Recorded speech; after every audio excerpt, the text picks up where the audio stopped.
Alors, on n'est pas forcément tous égaux au niveau de la fatigue mentale.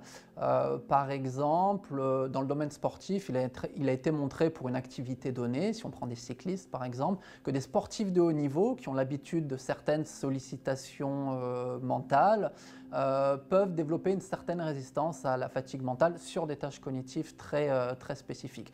Ça pourrait être aussi en lien avec les bénéfices de l'activité physique qui pourraient agir positivement sur certaines zones cérébrales impliquées dans le contrôle cognitif notamment.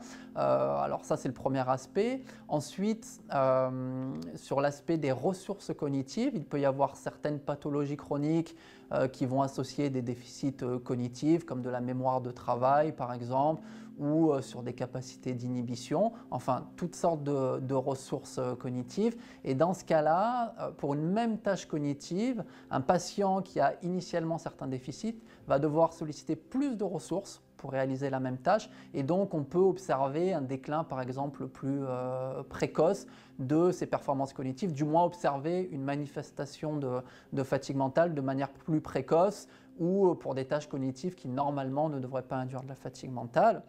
Ensuite, il y a aussi certains facteurs qui peuvent influencer cette fatigue mentale, l'augmenter comme la qualité ou la quantité de sommeil.